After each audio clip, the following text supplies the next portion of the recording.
Let's talk about Chris Lammons grateful for his journey with the Chiefs, Chris Jones explaining why he didn't go to the ring ceremony, and then Albert Breer of Sports Illustrated explaining why a Chris Jones extension will get done and D-Hop is still in the equation because of it. So let's talk about it. But first, how about those?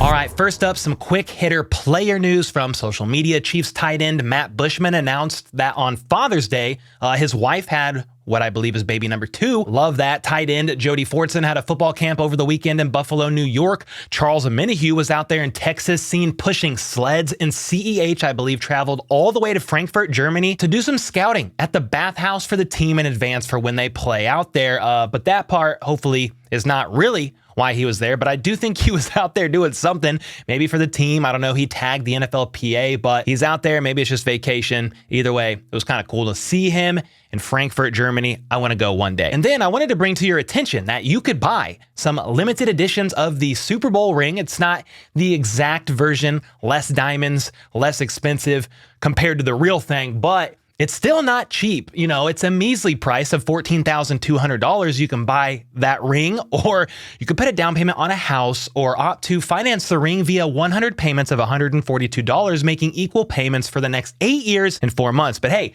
if you got that kind of money, feel free to go for it. I cannot do it. All right, let's move on to something a little bit more serious. Remember back just prior to the AFC Championship game when the Chiefs waived cornerback Chris Lammons with the goal of re-signing him to the practice squad to call him up and activate him on game day, to which the Bengals proceeded to claim him off waivers in a move to basically block the Chiefs from getting him, which also then prevented, sadly, Lammons from being able to play in the AFC Championship game as well as the Super Bowl. Well, even though Lammons didn't get to play in either of those games in a classy move, the Chiefs not only invited him out to the White House, which I already covered in more depth in a previous video here, but they also invited him out to the ring ceremony at Union Station last week, which was freaking awesome to see. And after that, Lammons took to social media to share his gratitude to the Chiefs organization, saying, "I want to thank the Chiefs for believing in me and just giving me an opportunity to grow from a young kid into a man and a better football player. These past years, 2 Super Bowls later, have been nothing short of a major blessing in my life, from the front office to the whole building.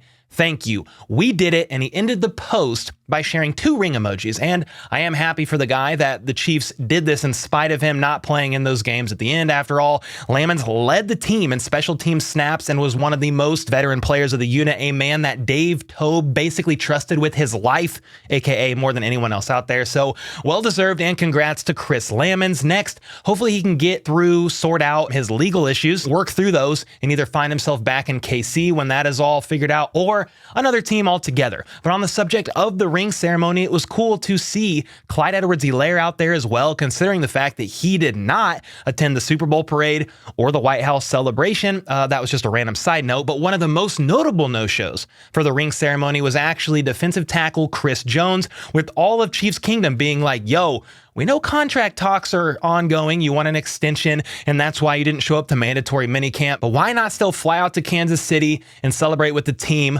when they get the new rings and just enjoy the moment with them?" And I gave a few reasons as to why he didn't show up in last week's video, such as he was on vacation, which not that likely. He missed his flight because he was sleeping, like this photo from the White House. Or what I thought was more likely was that he simply didn't want to talk to the media while there about contract extension stuff with the team and just kind of wanted to leave it more professional, things left unsaid. But then earlier today, we may have gotten the real answer when a fan asked on social media where the heck Chris Jones was during the ring ceremony, and he simply replied back saying, "I was sick." And honestly, I don't really see a reason for him to lie here. He's always said he doesn't want to play for another team. He's loyal to KC, so I don't know why he would just randomly deceive the fan base with a false answer, especially when he simply did not need to. So I do believe him when he said he was sick, but it's a little confusing to me because unless he got sick like later in the week, he could have used that sickness as a legitimate excuse to get excused for mandatory minicamp and not fined almost $100,000. But Andy Reid at his presser said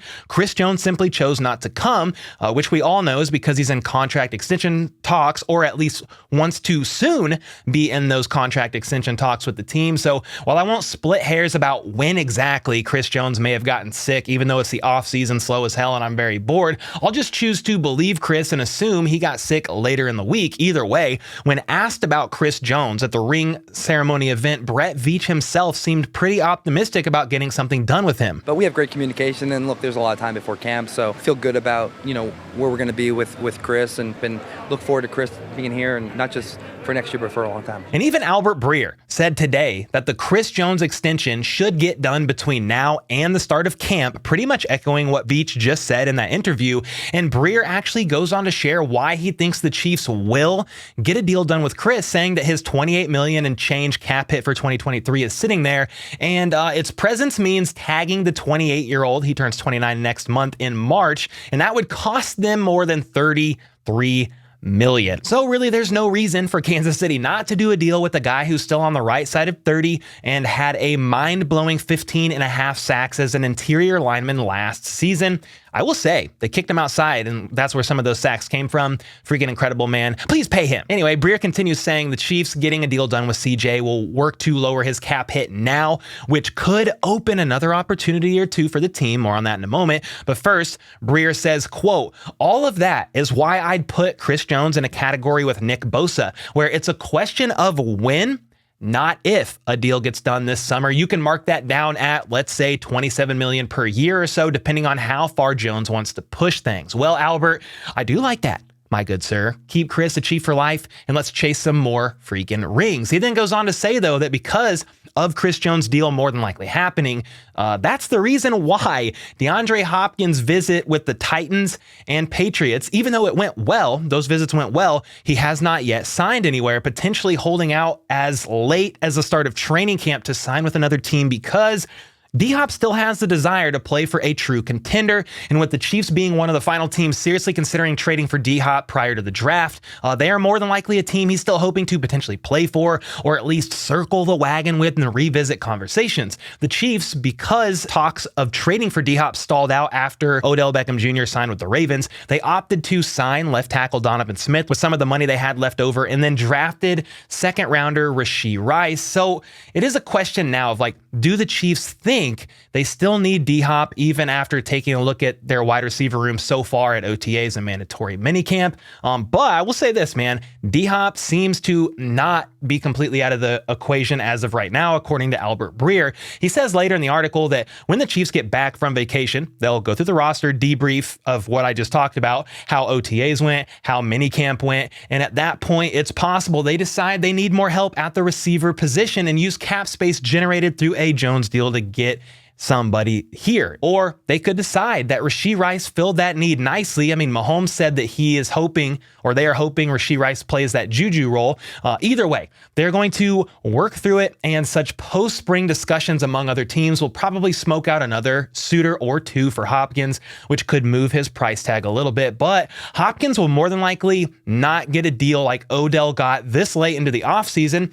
That's where I want to ask you guys this question, because I honestly thought the D-Hop situation was dead and gone for Kansas City, but these recent talks by Albert Breer, who is very well connected around the league, makes it seem otherwise, and that D-Hop could definitely still be interested. And I guess the question is, will the Chiefs also still be interested like they were before the draft? What do you guys think? Once the Chris Jones extension gets done and cap space is freed up, should the Chiefs attempt to offer D-Hop an incentive-laden deal of sorts and get him on the team, raise the floor and the ceiling of the wide receiver room? Let me know in the comments down below. But I will say this, regardless of what happens with DeAndre Hopkins, I am very excited for him to sign somewhere so we can stop talking about where he will end up going. Anyway, that's it for now, and until next time, let's go. Let's freaking go. How about those?